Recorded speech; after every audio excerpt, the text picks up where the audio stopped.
சங்கீத புஸ்தகம் 29ஆம் அதிகாரம் 11ஆம் வசனத்தை வாசிக்க கேட்போம். சங்கீத புஸ்தகம் 29:11. கர்த்தர் தமது ஜனத்திற்கு பலன் கொடுப்பார். கர்த்தர் தமது ஜனத்திற்கு சமாதானம் அருளி அவர்களை ஆசீர்வதிப்பார். ஹல்லேலூயா, ஹல்லேலூயா.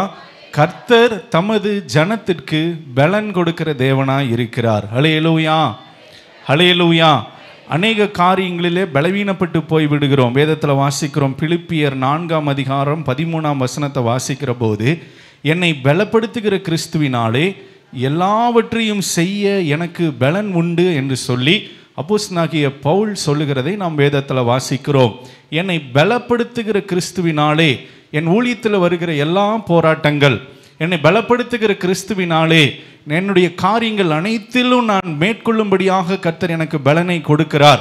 என்னை பலப்படுத்துகிற கிறிஸ்துவினாலே ஊழியத்து நிமித்தமாக, இன்னும் அநேக காரியங்கள் நிமித்தமாக என் வாழ்க்கையில் வருகிற பாடுகள், இன்னுமாய் அநேக காரியங்களில் வருகிற சவால்கள், இன்னும் அநேக காரியங்களில் காணப்படுகிற குறைகள், இன்னும் அநேக காரியங்களில் காணப்படுகிற எல்லா சோர்வுகளையும் என்னை பலப்படுத்துகிற கிறிஸ்துவினாலே கர்த்தர் எல்லாவற்றையும் ஜெயம் எடுக்க கர்த்தர் கிருபை செய்துகிறார். ஹல்லேலூயா, ஹல்லேலூயா, ஹல்லேலூயா. ஏனென்றால் நம்மை ஒவ்வொரு நாளும் பலவீனப்படுத்தும்படியாக, நம்முடைய ஜெப வாழ்க்கையை பலவீனப்படுத்தும்படியாக, ஆவிக்குரிய வாழ்க்கையை பலவீனப்படுத்தும்படியாக, பொருளாதாரத்தை பலவீனப்படுத்தும்படியாக, சரீர சுகத்தை பலவீனப்படுத்தும்படியாக, எல்லாவற்றிலும் நம்மை பலவீனப்படுத்தும்படியாக சத்ருவானவன் நம்மை வகை தேடி கொண்டிருக்கிறான். வேதத்தில் வாசிக்கிறோம், லூக்கா எழுதின சுவிசேஷம் 13ஆம் அதிகாரம் 10-11 வாசிக்க கேட்போம். லூக்கா 13ஆம் அதிகாரம் 10ஆம் வசனம் 11ஆம் வசனத்தை வாசிக்கிற போது, ஓய்வு நாளில் அவர் ஜெப ஆலயத்தில் போதகம் பண்ணி கொண்டிருந்தார். ஓய்வு நாளில் கர்த்தர் கல்யாண வீட்டுக்கு போகல, ஓய்வு நாளில் கர்த்தர் ஃபங்க்ஷனுக்கு போகல, ஓய்வு நாளில் கர்த்தர் வேற எந்த காரியங்களுக்கும் செய்யல. கர்த்தர் ஓய்வு நாளில் எங்க இருந்தாரா? ஜெப ஆலயத்தில் இருந்தார். ஹல்லேலூயா, ஹல்லேலூயா. ஆகவே கர்த்தரை பின்பற்றுகிற நாம் எங்க இருக்கணும்? ஜெப ஆலயத்தில் தான் இருக்கணும். ஓய்வு நாள் அப்போ நாம் வேற எங்கும் கமிட் கொடுக்கக்கூடாது. மற்றவர்கள் ரொம்ப முக்கியமானவங்க, உறவின் பிள்ளைவங்க, சொந்தக்காரங்க தப்பா நினைச்சிருவாங்க, அப்படி என்று எந்த ஒரு காரியத்துக்கும் இடம் கொடுக்காதபடி ஓய்வு நாளிலே ஜெப ஆலயத்திற்கு நாம் குடும்பமாய் வருகிற பழக்கத்தை வைத்துக் கொள்ள வேண்டும். ஆகவே தான் வேத வசனத்தில் இயேசு ஓய்வு நாளிலே ஜெப ஆலயத்திலே போதகம் பண்ணி கொண்டிருந்தார். அடுத்த வசனம் வாசிங்க. அப்போது 18 வருஷமாய் பலவீனப்படுத்துகிற ஆவியை கொண்ட ஒரு ஸ்திரீ அங்கு இருந்தால், அவள் எவ்வளவும் நுமிரக்கூடாத கூனியா இருந்தாள். வேதத்திலே ஆலயத்துக்கு வருகிறார்கள், ஆனால் பார்க்கிறோம் 18 வருஷமாய் பலவீனப்படுத்துகிற ஒரு ஆவி அவங்களுக்குள்ள காணப்படுகிறது. அவங்களுடைய சரீர சுகத்தை பலவீனப்படுத்துகிற காரியம், இன்னுமாய் அவருடைய வாழ்க்கையை பலவீனப்படுத்துகிற காரியம். பலவீனத்தோடு தான் பாட்டு பாடி கொண்டிருந்தார்கள், பலவீனத்தோடு தான் கர்த்தரை துதித்து கொண்டிருந்தார்கள், பலவீனத்தோடு தான் அவர்கள் ஜெபித்து கொண்டிருந்தார்கள், பலவீன கொண்டு தான் அவர்கள் ஆராதனை செய்து கொண்டிருந்தார்கள், பலவீனத்தோடு தான் அவர்கள் ஆலயத்திற்கு வந்து சென்று கொண்டிருந்தார்கள். ஹல்லேலூயா, ஹல்லேலூயா.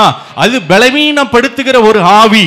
இந்த அந்த ஆவியோடு கூட தான் அந்த சகோதரி 18 வருஷமாய் ஆலயத்துக்கு வந்து கொண்டிருந்தார்கள். அவரை எல்லா காரியங்களிலும் பலவீனப்படுத்தி கொண்டிருந்தது. எந்த விதத்திலும் நிமிரக்கூடாதபடிக்கு, அவர்கள் அண்ணார்ந்து பார்க்க முடியாதபடிக்கு அவருடைய வாழ்க்கை காணப்பட்டது. ஒருவேளை நம்முடைய காரியங்களிலும் அப்படிப்பட்டதான ஒரு பலவீனத்தோடு கூட ஆலயத்திற்கு வந்திருக்கலாம். அது எப்படிப்பட்ட நிமிரக்கூடாத ஒரு பலவீனம், அநேக காரியங்களில் நிமிர்ந்து நிற்க முடியாத ஒரு சூழ்நிலை. ஒருவேளை கடன் பிரச்சனையாய் காணப்படலாம், வியாதி பலவீனமாய் காணப்படலாம், குடும்ப போராட்டமாய் காணப்படலாம், சஞ்சலமாய் காணப்படலாம், அநேக துக்கமான காரியங்களாய் காணப்படலாம். இப்படிப்பட்ட பலவீனத்தோடு கூட ஆலயத்திற்கு வருகிற பிள்ளைகள் உண்டு. இது பலவீனப்படுத்துகிற ஆவி. ஹல்லேலூயா, ஹல்லேலூயா. ஆகவே தான் ஒவ்வொரு நாளும் பலவீனப்படுத்தும். ஏதோ ஒரு பலவீனம். ஆலயத்துக்கு வருவோம், பாட்டு பாடுவோம். இந்த அம்மா பாட்டு பாடாமையா இருந்திருப்பாங்க, கர்த்தரை துதிக்காமையா இருந்திருப்பாங்க, வேத வசனத்தை கேட்காமையா இருந்திருப்பாங்க, ஜெபிக்காமையா இருந்திருப்பாங்க, கண்ணீரோடு ஜெபிக்காமையா இருந்திருப்பாங்க, என் பலவீனம் மாற வேண்டும் என்று ஜெபிக்காமலா இருந்திருப்பார்கள். அவர்கள் ஜெபித்திருப்பார்கள், ஆனாலும் அந்த பலவீனம் அவர்களை விட்டு நீங்காதபடி இருந்தது. ஆகவே தான் இயேசு அந்த மகளை கண்டு அவர்களை வரவழைத்து அவர்களை குணப்படுத்தினார் என்று சொல்லி வேதத்தில் வாசி. ஹல்லேலூயா, அல்லேலூயா. அவர்கள் ஆபிரகாமின் குமாரத்தி என்று சொல்லி கர்த்தர் அந்த மகளை அழைக்கிறார். அவர்கள் அந்த பலவீனத்திலிருந்து விடுதலை பண்ணுகிறதை வேதத்துல வாசிக்கிறோம். ஆகவே எந்த சூழ்நிலையில் நம்மை பலவீனப்படுத்துகிற ஒரு காரியங்கள் உண்டு, நம்முடைய சிந்தையை பலவீனப்படுத்தும். நேற்று ஒரு காரியம் ஆயத்தமாக மெசேஜுக்கு ஆயத்தமாகும் போது பார்த்தோம்னா, சாவியை தொலைச்சிட்டேன்.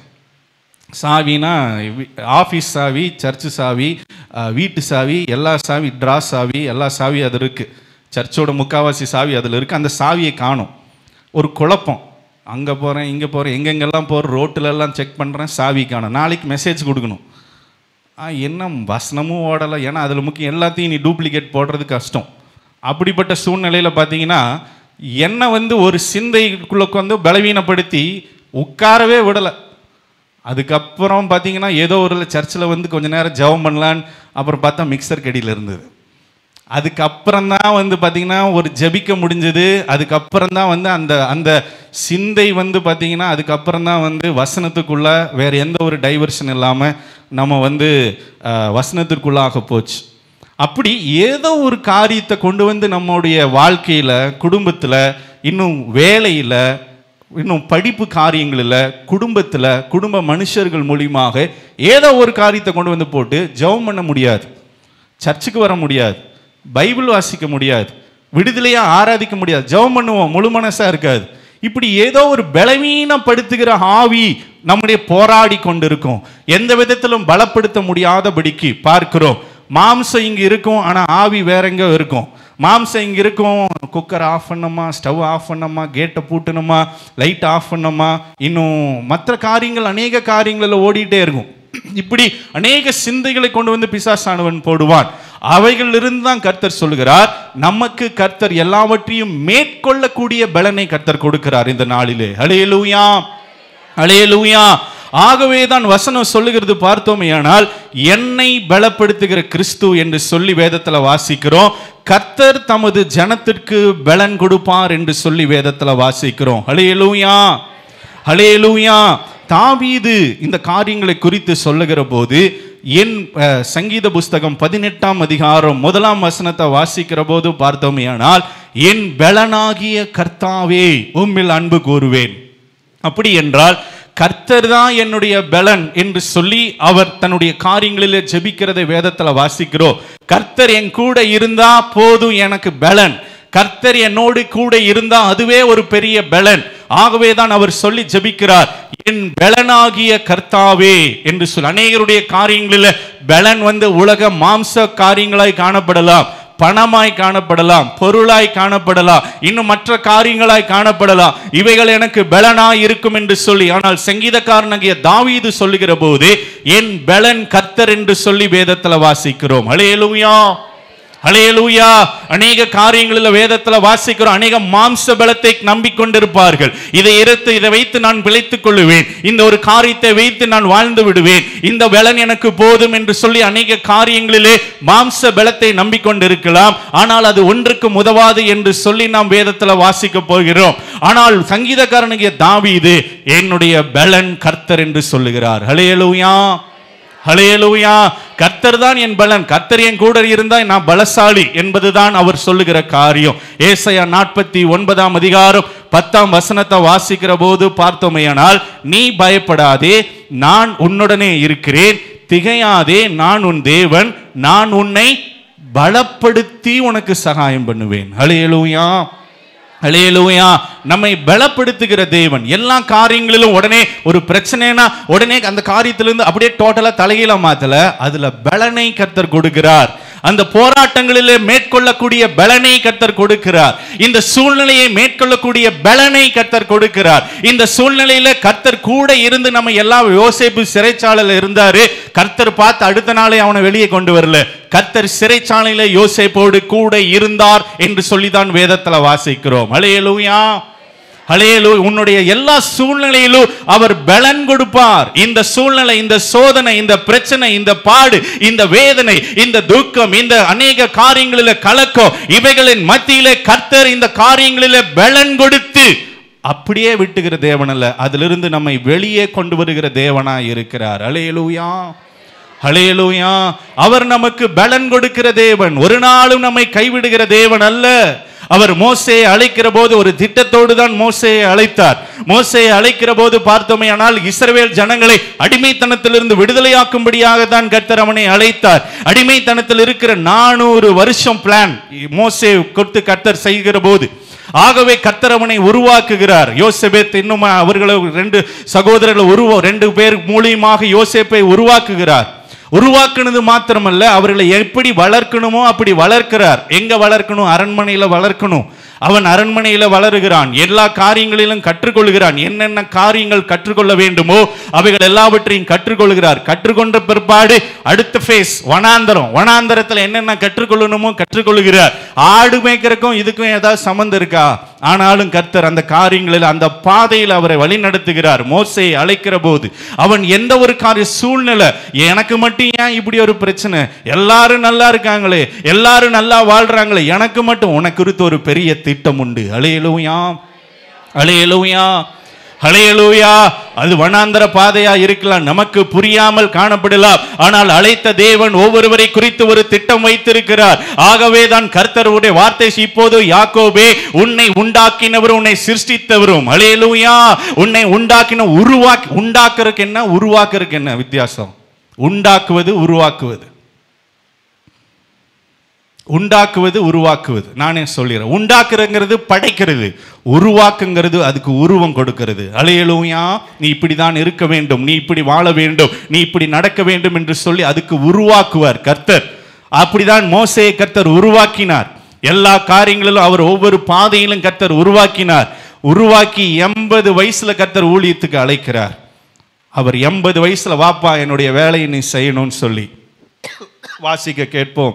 யாத்திராகமும் 4ஆம் அதிகாரம் 10 வாசிக்க கேட்போம். யாத்திராகமும் 4ஆம் அதிகாரம் 10 வாசிக்கிற போது, கர்த்தர் மோசேயை நோக்கி, ஆண்டவரே, இதற்கு முன்னாவது தேவரீர் உமது அடியானோடு பேசினதற்கு பின்னாவது நான் வாக்கு வல்லவன் அல்ல, நான் திக்குவாயும் மந்தனாவும் உள்ளவன். ஹல்லேலூயா, ஹல்லேலூயா. நான் ஒரு திக்குவாயன், நான் மந்தனா உள்ளவன் என்று சொல்லி அவன் தேவனிடத்துல சொல்லுகிறான். தொடர்ந்து வாசிக்க கேட்போம். நோக்கி, வாயை உண்டாக்கினவர் யார்? ஊமையனையும் செவிடனையும் பார்வையுள்ளவனையும் குருடனையும் உண்டாக்கினவர் யார்? கர்த்தராகிய நான் அல்லவா? அடுத்த வசனம், நீ போ, உன் வாயோடு கூட இருந்து நீ பேச வேண்டியதை உனக்கு போதிப்பேன், உன் வாயோட நான் இருப்பேன், நீ போ அப்படிங்கிறாரு. அடுத்த வசனம், ஆண்டவரே நீர் அனுப்ப சித்தமா இருக்கா? யாரையாவது அனுப்பு. இவ்வளவு பேசுறார் ஆண்டவர். நான் உன் கூட, உன் வாயோட நான் இருப்பேன், நீ தைரியமா போ. அதுக்கு மேல என்ன வேணும்? இப்படி சொல்றாரு. ஆனாலும் இல்ல ஆண்டவரே, வேற யாராவது அனுப்பும். அப்பொழுது அடுத்த வசனம் பார்க்கிறோம், கர்த்தர் மேல் மோசேயின் மேல் கோபம் வருது கர்த்தருக்கு. ஏன்னா அவரு தான், கர்த்தர் தான் சிருஷ்டிக்கிறார், கர்த்தர் தான் மோசேயை உருவாக்குகிறார், எல்லா பாதையிலும் வழி நடத்துகிறார், அரண்மனையில வளர்க்கிறார், எல்லா சகல சாஸ்திரங்களையும் மோசே கற்றிருந்தார் என்று சொல்லி வேதத்துல வாசிக்கிறோம். அவனுக்கு எல்லாம் கற்றிருந்தார், எல்லா நாலேஜ், எல்லா காரியங்களும் அவர் சிறந்து, ஒரு பிரின்ஸ் எப்படி இருப்பாரோ அப்படிதான் மோசே இருந்தார், இளவரசன் எப்படி இருப்பாரோ. ஆனால் தேவனுடைய தீர்மானத்தின்படி, வழிநடத்ததின்படி வனாந்தர பாதைக்கு போயிட்டார். ஆடு மேய்க்க 40 வருஷம் எல்லாம் இதாயிருக்கும். ஆனால் கர்த்தர் அழைக்கிற போது அவன் எல்லா குவாலிட்டிஸ் இருந்தாலும் அவன் சொல்லுகிற காரியம், ஆண்டவரே நான் ஒரு திக்குவாயன், ஆண்டவரே நான் ஒரு மந்தனா உள்ளவன், என்னால் பேச முடியாது, என்னால் இந்த காரியத்தை செய்ய முடியாது. அப்போ கர்த்தர் சொல்லுகிறார், ஊமையனையும் குருடனையும் செவிடனையும் நான் தான் உண்டாக்கினேன், எங்கிட்டயே வந்து இந்த காரியத்தை சொல்ற, நான் உன் வாயோடு கூட இருப்பேன், நான் உன்னை பலப்படுத்துவேன், நான் உன்னை வழி நடத்துவேன், இப்படிப்பட்ட ஜனங்கள் மத்தியிலே உன்னை நான் பயன்படுத்துவேன், எல்லா காரியங்களிலும் உனக்கு நான் துணையா இருப்பேன் என்று சொல்லி கர்த்தர் சொல்லுகிறார். ஆனாலும் நான் வாக்கு வல்லவன் அல்ல. அநேக காரியங்களில் நாம் இப்படிதான் பின்வாங்குற. ஜெபம் பண்ணுங்க, வராது சத்தம். அநேக காரியங்களில் பாஸ்டர் முன்னாடி கூப்பிடுவார், மற்ற நேரத்தில் சத்தம் பார்த்தீங்கன்னா சும்மா கணீர் கணீர்னு இருக்கும். ஆனால் ஜபிக்கிறப்ப பார்த்தீங்கன்னா சத்தம் வால்யூம் நான் வைப்பேன் சத்தமே வராது. ஏன்னா பார்த்துக்கிறோம், தேவனுடைய காரியங்களில் பார்க்கிறோம். அநேக இந்த மோசே மாதிரி தான் நாமும் அநேக காரியங்களில் பேசுகிறோம். ஆண்டவரே எனக்கு வேற யாராவது ஜெபம் பண்ண சொல்லுங்க, வேற யாராவது பண்ண சொல்லுங்க. அப்படி இல்லை, தேவன் நீங்கள் பண்ணுறது உங்களுடைய ஜெபத்தில் தான் கர்த்தர் இந்த மகனுக்கு விடுதலை கொடுக்க வேண்டும், இந்த மகளுக்கு அநேக காரியங்களில் பலப்படுத்த வேண்டும் என்று சொல்லி கர்த்தர் தீர்மானித்திருக்கிற போது, ஜெபிக்காமல் இருக்கிற போது பார்த்தோம்னா கர்த்தருக்கு கோபம் வரும். அப்படிதான் வசனம் சொல்லுது. கர்த்தர் அழைக்கிறார், நான் வரல. கர்த்தர் மோசேயை தெரிந்து கொள்கிறார், எல்லா திறமை உண்டு, ஆனாலும் அவன் சொல்லுகிறார் இல்ல. அப்போதான் கர்த்தருக்கு கோபம் வருது. அப்போ கர்த்தருடைய காரியங்களிலே எந்த சூழ்நிலையிலும் பின்வாங்க கூடாது. அவர் சொல்றார், நான் உன் வாயோட கூட இருப்பேன், நான் உன் எல்லா செயல்களிலும் உன் கூட இருப்பேன் என்று வாக்கு கொடுத்த பின்பும் அவன் பின்வாங்குற சூழ்நிலையை பார்க்கிறோம். அல்லேலூயா, அல்லேலூயா. தேவனுடைய காரியங்களில் உற்சாகம் கொள்ளுகிற போது நிச்சயமாக கர்த்தர் மகிழ்ந்திருப்பார். மோசே அக்செப்ட் பண்ணியிருந்தாருன்னா அவர் இருதய சந்தோஷம். ஆனா கடினப்படுத்தி ஃபோர்ஸா தான் தள்ளுறார் அநேக காரியங்களில். இப்படி அநேக காரியங்கள் தேவனுடைய அன்பு பார்த்தோம்னா கஷ்டப்பட்டு நம்மளையெல்லாம் கொண்டு வந்துடும், கஷ்டப்பட்டு ஆலயத்துக்கு கொண்டு வந்துடும், கஷ்டப்பட்டு ஜபத்துக்கு கொண்டு வந்துடும். காரணம் என்னன்னு பார்க்கும்போது பார்த்தோமேனால் அவர் நம்மீது வைத்த ஒரு அன்பு. ஹல்லேலூயா, ஹல்லேலூயா. ஆகவே நம்முடைய பலவீனம் கர்த்தருக்கு தெரியும், நம்முடைய சோர்வு கர்த்தருக்கு தெரியும். திக்குவாயின் கர்த்தருக்கு தெரியாதுங்களா? மந்த நா உள்ளவன் கர்த்தருக்கு தெரியாதுன்னு நினைக்கிறீங்களா? உங்களுடைய பலவீனம் கர்த்தருக்கு தெரியாதுன்னு நினைக்கிறீங்களா? உங்களுடைய பிரச்சனைகள் கர்த்தருக்கு தெரியாதுன்னு நினைக்கிறீங்களா? உங்களுடைய மூட்டு வலி, உங்களுடைய முதுகு வலி, உங்களுடைய தலைவலி, உங்களுடைய வயிற்று வலி, இன்னும் மற்ற காரியங்கள், மற்ற போராட்டங்கள் கர்த்தருக்கு தெரியாது என்று நினைக்கிறீர்களா? இதன் மத்தியில் தான் கர்த்தர் உங்களை அழைக்கிறார். ஹல்லேலூயா. ஆனாலும் எனக்கு இப்படிப்பட்ட ஒரு பலவீனம், ஆகவே நான் சர்ச்சுக்கு வர மாட்டேன், இப்படிப்பட்ட ஒரு சோர்வு, நான் சர்ச்சுக்கு வர முடியாது என்று சொல்லி அநேக சூழ்நிலையில் நம்முடைய பலவீனங்களை முன்னிறுத்துகிறோம். கர்த்தருக்கு கோபம் வந்தது, கர்த்தருக்கு கோபம் வந்தது. தேவனுடைய பிரசன்னத்தில் அவர் பேசிக் கொண்டிருக்கிற போது, நீ வா, நீ ஜெபத்துக்கு வா, நீ ஆலயத்துக்கு வா, நீ வந்து என்னை ஆராதி, நீ வந்து என்னை மகிமைப்படுத்து, நீ வந்து இல்ல ஆண்டவரே எனக்கு இப்படி ஒரு பிரச்சனை, பஸ்ஸே வரதில்லை ஆண்டவரே, இப்படி ஒரு சூழ்நிலை ஆண்டவரே, என்னால முடியாது ஆண்டவரே, எனக்கு இப்படி ஒரு ப்ராப்ளம். உன் ப்ராப்ளம் கர்த்தருக்கு தெரியும். இதன் மத்தியில் தான் கர்த்தர் நம்மை அழைக்கிறார். ஹல்லேலூயா, ஹல்லேலூயா, ஹல்லேலூயா. எல்லா சூழ்நிலையை அறிந்திருக்கிற தேவன். உங்களுடைய வியாதியாக இருக்கட்டும், உங்களுடைய போராட்டம் சுகவீனமாக இருக்கலாம், பஸ்ஸுக்கு இன்னும் அநேக காரியங்களில் இன்னும் பொருளாதார பிரச்சனை கூட இருக்கலாம். இதன் மத்தியில் நீங்கள் வந்திருக்கலாம். அநேக காரியங்களில் என் சூழ்நிலையெல்லாம் அறிந்திருக்கிற தேவன். இவைகள் மத்தியில் நீங்கள் எப்படி ஆராதிக்கிறீர்கள் என்பதை அவர் பார்ப்பார். உன் சூழ்நிலை எல்லாம் அறிந்திருக்கிற தேவன். உங்கள் வீட்டில் இப்போ என்ன நடக்குது, உன்னுடைய மனநிலைமை எப்படி இருக்குது, உங்களுடைய சூழ்நிலை என்ன, உங்களுடைய பொருளாதாரம் என்ன, நீங்கள் பாக்கெட்டில் காசு வச்சுட்டு உட்கார்ந்துருக்கிறீங்களா இல்லையா, எப்படிப்பட்ட வேதனையில் இருக்கீங்க, எப்படிப்பட்ட சூழ்நிலையில் இருக்கிறீங்க, எல்லாம் காட் நோஸ். ஹல்லேலூயா, ஹல்லேலூயா. ஆகவே தான் மோசேட்ட இந்த பிரச்சனையோடு தான் கேட்கிறார், நீ வா, நான் உன் கூட இருப்பேன், எல்லாம் நான் பார்த்துக்குவேன், நீ வா. இல்லை ஆண்டவரே என்னால் முடியாது. அநேக காரியங்கள் அப்படி சொல்லுகிறோம். நம்முடைய சூழ்நிலையை கர்த்தருக்கு முன்பாக ப்ரொஜெக்ட் பண்ணுகிறோம், நம்முடைய காரியங்களை கர்த்தருக்கு முன்பாக காட்டுகிறோம். அது கர்த்தர் அறிந்திருக்கிற தேவன். ஹல்லேலூயா, ஹல்லேலூயா. அதன் பிற்பாடு அவன் ஒத்துக்கொள்ளுகிறான். இல்லை இல்லை இல்லை, ஆரோன் அதுக்கு ஒரு ஆல்டர்னேட் கர்த்தர் ரெடி பண்ணுகிறார். லேவியனாகிய ஆரோன் உன் சகோதரன் அல்லவா, அவன் நன்றாய் பேசுகிறவன் என்பதை அறிவேன். ஹல்லேலூயா, ஹல்லேலூயா. நன்றா பேசுகிறவன். இன்னைக்கு அநேக காரியங்களில் பார்க்கிறோம், சகோதரர்கள் இன்னும் அநேக பேச முடியாட்டியும் சகோதரர்கள் நல்லா பேசுவாங்க. அப்போ இந்த அநேக கர்த்தர் அறிந்திருக்கிறார். உங்க மனைவி நல்லா பேசுறவன் எனக்கு தெரியும், அவங்கள பேச சொல்லு, நான் கூட இருக்கிறேன். உன் கணவர் நல்லா பேசுகிறவர், அவர் நான் அறிந்திருக்கிறேன், அவர் நல்லா பேசுவார். அப்படின்னா நம்முடைய பேச்சுக்களை அறிந்திருக்கிற தேவன். நம்ம எப்படி பேசுகிறோம், மற்றவர்களிடத்துல எப்படி நடக்கிறோம், நம்ம எப்படி எல்லா சூழ்நிலைகளிலும் நம்ம வெளியே நடக்கிறோம். அவன் மற்றவங்களோட நல்லா பேசுவான், அவன் மற்றவர்களுடைய காரியங்கள் எல்லாம் நல்லா எல்லா காரியங்களும் டீல் பண்ணுவான். ஆகவே நான் உன் ஆரோனை அவனோடு கூட சேர்த்துக்கொள். அப்போ நம்முடைய பேச்சை கவனிக்கிற தேவன். எப்படி பேசுகிறோம், எப்படி நடக்குகிறோம், மற்ற காரியங்களிடத்துல தேவன் வருத்தப்படுகிற காரியங்களை நாம் பேசிக்கொண்டு இருக்கிறோமா, இல்ல தேவன் கவனிக்கிற எல்லா காரியங்களிலும் நாம் பேசிக்கொண்டு இருக்கிறோமா? அவன் நன்றா பேசுகிறவன் என்பதை நான் அறிவேன். ஹல்லேலூயா, ஹல்லேலூயா. அப்போ எல்லாவற்றிலும் கவனமா இருக்க வேண்டும். தேவனிடத்துல இருக்கும்போது, தேவனுடைய பிள்ளையா இருக்கிற போது நாவை எல்லாவற்றிலும் நாம் கவனிக்க வேண்டும். அதை எல்லாவற்றிலும் ஒரு சுக்கா மாதிரி நாவை குறிச்சு எடுத்தா ஒரு பெரிய பிரசங்கமே இருக்கு. ஆகவே எல்லாவற்றிலும் கவனமா இருந்து தேவையானதை பேசி தேவையில்லாததை பேசாமல் இருப்பது நல்லது. அல்லேலூயா, அல்லேலூயா. உங்களுடைய பலவீனத்தின் மத்தியிலே கர்த்தரை தேட சொல்லுகிறார். திக்குவாயின் மத்தியிலே கர்த்தரை அவர் அழைக்கிறார். மந்தனாவின் மத்தியிலே கர்த்தர் அவனை அழைக்கிறார். அவன் ஒப்பு கொடுத்து வந்தபோது வேதத்துல வாசிக்கிறோம், அநேக காரியங்களிலே அவன் தேவனிடத்திலிருந்து கட்டளையை வாங்கி கொண்டு ஜனங்களுக்கு, லட்சக்கணக்கான ஜனங்களுக்கு பேசுகிற போது ஒருத்தராவது சொன்னாங்களா உன் பேச்சு புரியலன்னு? யாராவது சொன்னாங்களா? சொல்லவே இல்லை. கர்த்தர் ஒருத்தனை அழைக்கிற போது, ஒருத்தரை தெரிந்து கொள்ளுகிற போது, அது கூப்பிடுகிற போது அந்த சூழ்நிலை இப்படி காணப்படலாம். ஆனா ஒப்பு கொடுத்து வருகிற போது உனக்கு இருக்கிற இந்த பலத்தோடு கூட போ என்று சொல்லிதான் கர்த்தர் சொல்லுவார். அல்லேலூயா. ஐயோ நான் பலவீன, நான் சோர்வு, எனக்கு இப்படி ஒரு பிரச்சனை இல்ல, இந்த பிரச்சனையோடு கூட கர்த்தரிடத்துல போ. இந்த பிரச்சனையை சொல்லி நின்றுட்டு இருக்காது. இந்த பிரச்சனையை சொல்லி கர்த்தரிடத்துல போங்க. இந்த பிரச்சனையை சொல்லி கர்த்தரிடத்துல வாங்க. இந்த பிரச்சனையின் மத்தியில கர்த்தரிடத்துல வாங்க. அதுதான் கர்த்தர் விரும்புகிற காரியம்.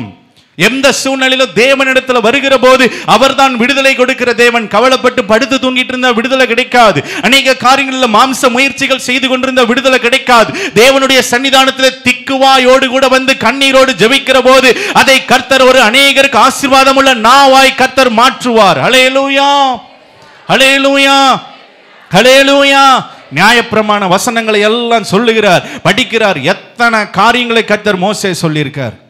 பேசுறார், அநேக காரியங்களை பேசுறார். ஒருத்தர் கூட சொல்லல. ஹல்லேலூயா, ஹல்லேலூயா. ஆகவே உன்னுடைய பலவீனத்துல அவருடைய பலன் விளங்கும். திக்குவாய மாத்திரன் கர்த்தர் சொல்லல, உன்னுடைய பலவீனத்தில் நான் கூட இருப்பேன். உன்னுடைய பலவீனத்தில் நான் கூட இருப்பேன். அவைகள் ஒரு பொருட்டாய் மனுஷனுடைய கண்களுக்கு தெரியாது. ஆகவே தான் அப்போஸ்தலனாகிய பவுல் சொல்லி, இதை என்னை விட்டு நீங்கும்படி 3 வேளை வேண்டுகிறேன் அப்படின்னு சொல்லுகிற போது உடனே நீக்கிறேன்னு சொல்ல, இதன் மத்தியில் என் கிருபை உனக்கு போதும், உன்னுடைய பலவீனத்தில் என்னுடைய பலன் பூர்ணமாய் விளங்கும். ஹல்லேலூயா, ஹல்லேலூயா, ஹல்லேலூயா. ஆகவே எந்த சூழ்நிலையிலும் நம்முடைய பலவீனங்களை கர்த்தரிடத்துல காட்டி நம்ம எந்த எக்ஸ்கியூஸ் கேட்காதபடிக்கு அவர் எல்லாம் அறிந்திருக்கிற தேவன். ஆகவே அவருக்கு முன்பாக எந்த சூழ்நிலையிலும் அதன் மத்தியிலும் கர்த்தரை தேட பழகி கொள்ள வேண்டும். ஹல்லேலூயா, ஹல்லேலூயா. ஆகவே தான் மோசேயை குறித்து வேதத்தில் வாசிக்கிறப்போ பார்த்தோமேனா, வேதத்தில் அநேக அவனுடைய கடைசி மரணத்தை குறித்து வாசிக்கிற போது உபாகமும் 34ஆம் அதிகாரம் 7ஆம் வசனத்தை வாசிக்க கேட்போம். மோசே மரிக்கிற போது 120 வயதா இருந்தான். அவன் கண் இருளடையவும் இல்லை, அவனுடைய பலன் குறையவும் இல்லை. ஹல்லேலூயா, நல்லா சொல்லாமா? ஹல்லேலூயா. அவன் பலன் குறையவே இல்லை. எந்த அன்னைக்கு கர்த்தர் அழைத்தாரோ, எந்த அன்னைக்கு கர்த்தர் நீ இஸ்ரவேல் ஜனங்களை விடுவிக்க வேண்டும் என்று சொல்லி அழைத்தாரோ, அந்த நாள், அழைத்த நாள் முதற்கொண்டு, கர்த்தருக்கு ஒப்பு கொடுத்த நாள் முதற்கொண்டு கடைசி சாகர வரைக்கும் அவனுடைய பலன் குறையவே இல்லை. ஹல்லேலூயா, ஹல்லேலூயா. எந்த சூழ்நிலையிலும் அவன் தள்ளாட விடவில்லை. எந்த மலை ஏறுறதா அவனுடைய வாழ்க்கை. கர்த்தர் ஏறிவானா மலை ஏறணும், மலையா ஏறணும், நடுராத்திரியில ஏறணும், அதிகாலையில ஏறணும். எப்பெல்லாம் கர்த்தர் கூப்பிடுறோம் மலையில ஏற வேண்டும். கொஞ்சம் சின்ன 10 ஸ்டெப் ஏறினா இப்படி மூச்சு வாங்குது. ஆனால் மோசே 120 வயதிலே அவனுடைய பலன் குறையவில்லை. ஏன் என்று பார்க்கிற போது அவன் தேவனுடைய பிரசன்னத்திலே எப்போதும் காணப்பட்டார், தேவனுடைய சன்னிதானத்திலே எப்போதும் காணப்பட்டார், தேவனுடைய சமூகத்திலே எப்போதும் காணப்பட்டார், தேவனுடைய முக சாயலை எப்பொழுது தரிசித்துக் கொண்டிருந்தான். இன்னும் சொல்ல போனா தேவனுடைய பிரசன்னத்திலே அவன் ஊறி கிடந்தான். ஹல்லேலூயா. ஆகவே பலன் குறையவில்லை. தேவனுடைய பிரசன்னத்தை விட்டு வெளியவே வரல, ஒண்ணுமே தெரியாது. ஆகவே தான் மாமா ஐடியா கொடுக்கிறார், இப்படி பண்ண கஷ்டப்பா, இத்தனை லட்சம் பேர்த்த நீ ஒருத்தன் டீல் பண்றது கஷ்டம், உனக்கு அசிஸ்டன்ஸ் வச்சுக்கோ, கடினமானதை உன்னிடத்துல கொண்டு வரவை. எல்லாத்தையும் அவங்க பிரதர் மருத பார்க்குறேன். அவங்கள குறித்து கடந்த நாட்களில் ஒரு சாட்சி எல்லாருக்கும் தெரியும். 31ஆம் தேதி அவருடைய உறவினர் ஒருவர் மிகுந்த பலவீனமாய் கொலாப்ஸ் ஆயிட்டாங்க, நியூஸ் வருது. 31ஆம் தேதி ஆராதனை இங்கே நடத்திட்டு இருக்கோம். அப்போ பார்த்தீங்கன்னா சொல்கிறாங்க, பாஸ்டர் அம்மாட்ட அவங்க ஒய்ஃப் சொன்னாங்க, நாம் பார்த்தோம், அவங்க ராணி சிஸ்டர் சொன்னாங்க.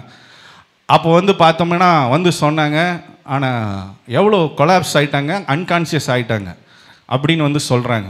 இருதயம் கண்ணு முழிக்க மாட்டேங்கிறாரு, பேச மாட்டேங்கிறாரு. என்னன்னு ஜபத்தை முடிச்சுட்டு போக சொல்லுன்ட்டார். ஜபத்தை முடிச்சுட்டு போக சொல்லுன்ட்டாங்க. இவங்க எப்படி இருக்கும், இவங்க என்ன, இவங்களுடைய இருதயம் இங்கேயா இருக்கும், சர்ச்சிலையா இருக்கும். ஆனாலும் இருந்தாங்க, கர்த்தரை துதிச்சாங்க, வெளியே போய் கொஞ்ச நேரம் உட்காந்துட்டு இருந்தாங்க. எப்படி இருக்குமோ, என்ன ஆகுமோ, ஏதாகுமோன்னு. ஜபம் முடிச்சுட்டு நான் போய் கேட்குறேன், இப்போ நல்லா இருக்காங்க பிரதருங்கிறாங்க. ஹல்லேலூயா, ஹல்லேலூயா, ஹல்லேலூயா. ஜபம் முடிச்சுட்டு வெளியே போய் கேட்டேன், இப்போ எப்படி இருக்கிறாங்க? பரவாயில்ல பிரதர், நல்லா இருக்காங்க. அப்போ ரொம்ப சீரியஸாக இருந்தாங்க.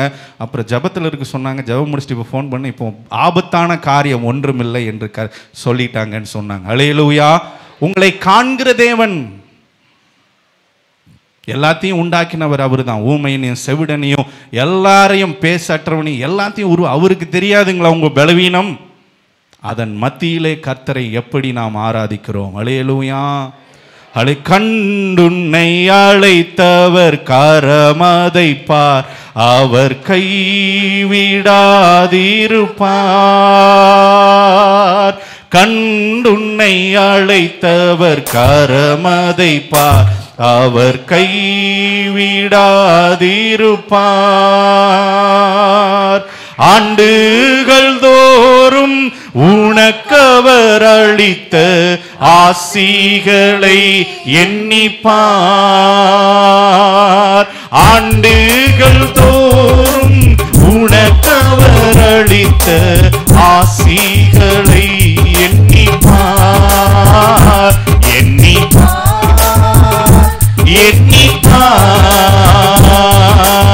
என்றும் அதை எண்ணிப்பார்.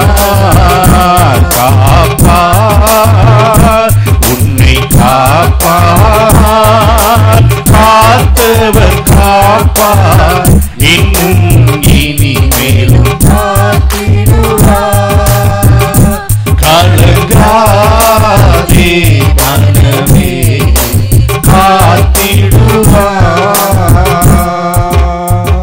ஹல்லேலூயா. வெளிப்படுத்தல் 3ஆம் அதிகாரம் 8ஆம் வசனத்தை வாசிக்கிற போது, உன் கிரியைகளை அறிந்திருக்கிறேன், உனக்கு கொஞ்ச பலன் இருந்தும் என் நாமத்தை மறுதலியாமல் என் வசனத்தை கை கொண்டபடினாலே நீ எல்லாம் உனக்காக எல்லாம் திறந்த வாசல். ஹல்லேலூயா. உனக்கு கொஞ்ச பலன் இருந்தும் எனக்காக, என்னுடைய காரியங்களுக்காக நீ செய்கிற காரியத்தினால நீ போகிற இடங்கள்லாம் ஓப்பன் தான், எங்கேயுமே க்ளோஸ் கிடையாது. எல்லாம் செய்கிற காரியங்கள் எல்லாம் கர்த்தர் ஒரு ஓப்பனிங்கை கர்த்தர் கொடுப்பார்.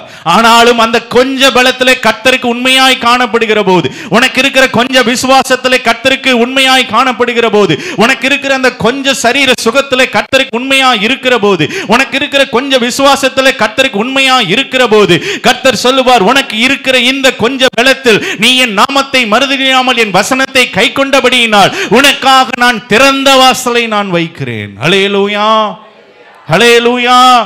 அந்த கொஞ்ச பலத்துல நம்ம அநேக காரியங்கள நான் பலவீன, ஆகவே நான் வீட்டில் உட்கார்ந்துக்கிறேன், நான் பலவீன, என்னால வண்டியில வர முடியாது, நான் பலவீன, என்னால பஸ்ல ஏற முடியாது, நான் பலவீன, நான் கர்த்தரை ஆராதிக்க முடியாது, நான் பலவீன, என்னால முழங்கால் போட முடியாது, நான் பலவீனன், என்னால பாட்டு பாட முடியாது என்று சொன்னால் பலவீனத்தோடைய காணப்படுவோம். அதிலிருந்து ஒரு விடுதலை கிடைக்காது. அந்த பலவீனத்தின் மத்தியிலே கர்த்தரை ஆராதிக்கிற போது கர்த்தர் ஒரு நாள் வருவார், உன்னுடைய பலவீனத்தை பார்ப்பார். எவ்வளவு நிமிரக்கூடாத கூனியாய் காணப்படுகிறாளே, இந்த நாளிலே கர்த்தர் அவனுக்கு விடுதலை கொடுத்து நிமிர்ந்து நிற்க வைத்தது போல இந்த நாளிலே கர்த்தர் அப்படியாய் செய்வார். கூன் விழுந்ததுன்னு சர்ச்சுக்கு வராம இல்ல, கூன் விருந்ததுன்னு ஆராதிக்காம இல்ல, கூன் விருந்ததுன்னு வீட்டில் உட்கார்ல, அவங்க ஆலயத்தில் வந்தாங்க. ஹல்லேலூயா, ஹல்லேலூயா. ஆகவே பலவீனத்தை குறித்து மேன்மை பாராட்டாதபடிக்கு எந்த சூழ்நிலையிலும் என்னை பலப்படுத்துகிற கிறிஸ்து என்னோடு இருப்பதனால எல்லாவற்றையும் செய்ய எனக்கு பலன் உண்டு. பலவீனமா இருக்கலாம், என்னை பலப்படுத்துகிற ஒருத்தர் இருக்கிறார், என்னை பலப்படுத்துகிற ஒருத்தர் இருக்கிறார். அவர் எனக்கு பலன் கொடுப்பார், அவர் எனக்கு சத்துவத்தை கொடுப்பார். ஆகவே நான் இந்த ஆராதனையை நான் நிறுத்த மாட்டேன், ஆராதனைக்கு செல்வதை நான் நிறுத்த மாட்டேன். ஹல்லேலூயா. ஹல்லேலூயா, ஹல்லேலூயா. இருக்கிற கொஞ்ச பலத்துல கர்த்தருக்கு உண்மையாய் காணப்படுகிற போது, எங்களுடைய ஆதி நாட்கள் பார்க்கிற போது பார்த்தோமேனா சின்ன வண்டி, 2 வீலர் எல்லாம், கார்லாம் கிடையாது, பஸ்ஸில் போகிறதே பெரிய விஷயம். அப்போ ஒரு பைக்கு தான் வச்சுருந்தோம், சில்வர் ப்ளஸ். பாஸ்டர் அடிக்கடி சொல்லுவார், அந்த வண்டி பார்த்தீங்கன்னா டிவிஎஸ் 50 விட கொஞ்சம் பெருசாக இருக்கும், அவ்வளோதான். நல்ல வண்டி. அதில் முன்னாடி ஜோஷுவா, பின்னாடி பாஸ்டர் அம்மா, பர்னபாஸு, பின்னாடி கம்பி இருக்கும், ஏதாவது வச்சு கட்டிட்டு போகிற கம்பி. அந்த கம்பி தான் என்னோடய சீட்டு. 5 பேர் உட்காந்துட்டு சர்ச்சுக்கு போவோம். அந்த வண்டி பார்த்தீங்கன்னா தெரியும். அதில் போவோம். அதில் தான் ஊழியம், ஆதி நாட்கள் ஊழியமெல்லாம் பண்ணாங்க. பார்த்தோமேனால் அது சுத்தாத இடம் கிடையாது. அப்படி எல்லா இடத்துலும் கர்த்தர் எடுத்து அந்த வண்டியே பார்த்தீங்கன்னா அது லோனில் தான் வாங்கினாங்க. அநேக காரியங்களில் ரொம்ப கஷ்டமான சூழ்நிலையிலும் பார்த்தோமேனா குடும்பமாக கர்த்தர் தேடணும். அதை தான் சொல்ல வரேன். குடும்பமாக கர்த்தர், வண்டியில் இடனாலும் கம்பியில் யோசிச்சு பாருங்கள் எவ்வளோ. ஆனாலும் கர்த்தர் எங்களெல்லாம் பாதுகாத்தார்.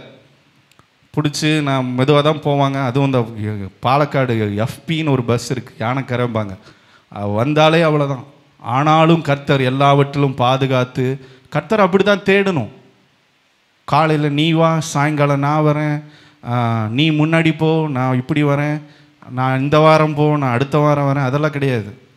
குடும்பமாக இருப்போம். குடும்பமாக பாஸ்ட்ரு, நாங்கள் சர்ச்சுக்கு போன பாஸ்ட்ரு, நாங்கள் வரக்கு முன்னாடி இதுக்குள்ளே தான் முழங்கால் போட்டிருப்பார். அவர் இருக்கிறதே தெரியாது. இந்த போடியத்துக்குள்ளே இங்கே தான் முழங்கால் போட்டிருப்பார். இப்படி எட்டி பார்த்தா தான் தெரியும். அப்போது அங்கே நாங்கள்லாம் முழங்கால் போட்டிருப்போம். திடீர்னு நாம் யாவரும் முழங்கால் படிக்கணும்னு கரெக்டாக ஷார்ப்பாக எந்திரிப்பார். அதுக்கு முன்பாக நாங்கள் இருப்போம். இப்படி தான் கர்த்தரை தேடினோம்.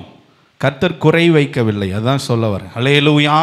குடும்பமாக கர்த்தரை தேடணும். எப்படி வேணால் சாக்கு சொல்லலாம், ஆனாலும் நம்ம கர்த்தர் பலன் கொடுத்திருக்கிறார். ஹல்லேலூயா. ஆகவே இருக்கிற பலத்தோடு கூட போ. கிதியோனை பார்த்து சொன்னார், இருக்கிற பலத்தோடு. தாவீதை பார்த்து, தாவீது கோலியாத்தை அழிக்க போது பார்த்தோமேனா எனக்கு அப்படி வேணும், இப்படி வேணும், கேடக வேணும், மிஷன் கன் வேணும், அப்படியெல்லாம் சொல்ல, என்ன இருக்கோ போயிட்டார். எனக்கு உதவி செய்கிறவர் கர்த்தர். ஆகவே சவுலுடைய காரியங்கள், மாம்ச புயம் எல்லாம் ஒன்னே இல்லை. ஒரு 4 கல்லு போது இந்த கோலியாத்தை வீழ்த்திருக்கு. ஹல்லேலூயா, ஹல்லேலூயா. அதுதான் அவருடைய விசுவாசம். கர்த்தர் என்னோடு கூட இருக்கிறார். என்னுடைய பலன் ஈட்டி இல்லை, என்னுடைய பலன் பட்டயம் இல்லை, என்னுடைய பலன் கேடகம் இல்லை, என்னுடைய பலன் கர்த்தர். ஆகவே நான் போவேன், நான் வீழ்த்துவேன். ஹல்லேலூயா, ஹல்லேலூயா. அதுதான் தாவீதோடு கூட கர்த்தர் இருந்தார், என் பலனாகிய கர்த்தாவே. ஆகவே எல்லா சூழ்நிலும் கர்த்தரை பலனாய் வைத்திருக்கிற போது ஒரு நாளும் வெட்கப்பட்டு போக மாட்டோம். 2வது காரியம், நியாயாதிபதிகள் 16ஆம் அதிகாரம் 6ஆம் வசனத்தை வாசிக்க கேட்போம். நியாயாதிபதிகள் 16:6.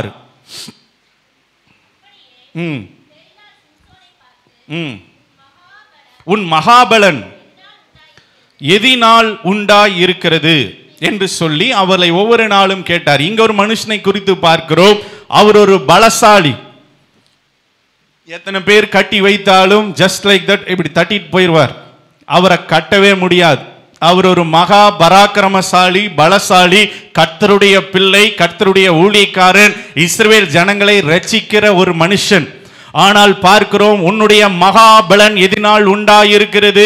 இன்னைக்கு அநேகருடைய பிள்ளைகள் வாழ்க்கையிலே அவருடைய பலன் பார்க்கிறோம் கர்த்தரா இருக்கிற போது, அவருடைய பலன் ஜெபமா இருக்கிற போது, அவருடைய பலன் கர்த்தரை முழங்காலா இருக்கிற போது, அவருடைய பலன் துதியா இருக்கிற போது, எல்லா சூழ்நிலையிலும் சத்துரு வெட்கப்பட்டு போவான். ஆகவே தான் இந்த இடத்துல பார்க்கிறோம், உன்னுடைய மகாபலன் எங்க இருக்கிறது? இவைகளை நான் மேற்கொள்ள வேண்டும், உன்னை நான் சிறைப்படுத்த வேண்டும். ஆகவே தான் பலவீனப்படுத்த ஆவி என்று சொல்லி நான் சொன்னேன். எல்லா காரியங்களிலும் பலவீனப்படுத்த, எந்த காரியங்களில் இவர்களை வீழ்த்தலாம், எந்த காரியங்களில் உள்ள ஜெபத்தை தடை போடலாம், எந்த காரியத்தில் உடைய வேகத்தை குறைக்கலாம், எந்த காரியத்தில் ஜெப ஆர்வத்தை குறைக்கலாம், எந்த சூழ்நிலையில இவர்களை சிறுமைப்படுத்தலாம் என்று சொல்லி அநேக காரியங்களிலே உங்களுடைய பலனை பறிக்கும்படியாக, உங்களுடைய ஆவிக்குரிய பலனை பறிக்கும்படியாக, உங்களுடைய ஜெப வாழ்க்கையை பறிக்கும்படியாக, கர்த்தர் மீது வைத்திருக்கிற தாகத்தை பறிக்கும்படியாக. முன்னெல்லாம் கர்த்தரை நான் வாஞ்சையோடு தேடினேன், இப்பொழுது எனக்கு இன்ட்ரெஸ்ட் இல்லை. முன்னெல்லாம் கர்த்தரை நான் பாகத்தோடு தேடினேன், இப்பொழுது வர முடியறதில்லை. என்ன காரியம் என்று பார்க்கிற போது பார்த்தோமேயானால் உன்னை பலவீனப்படுத்துகிற ஒரு காரியம், உன்னை பலவீனப்படுத்தி உன்னை சிறுமைப்படுத்தும்படியாக சத்துருவானவன் வகை தேடி கொண்டே இருக்கிறான். ஆகவேதான் இந்த இடத்துல பார்க்கிறோம், உன்னை மகாபலன் எதினாலே உண்டாயிருக்கிறது, உன்னை சிறுமைப்படுத்தும்படியாக, உன்னை கட்டும்படியாக, உன்னை எல்லாவற்றிலும் வீழ்த்தும்படியாக சத்துரு பிரயாசம் கொண்டிருக்கிறான்.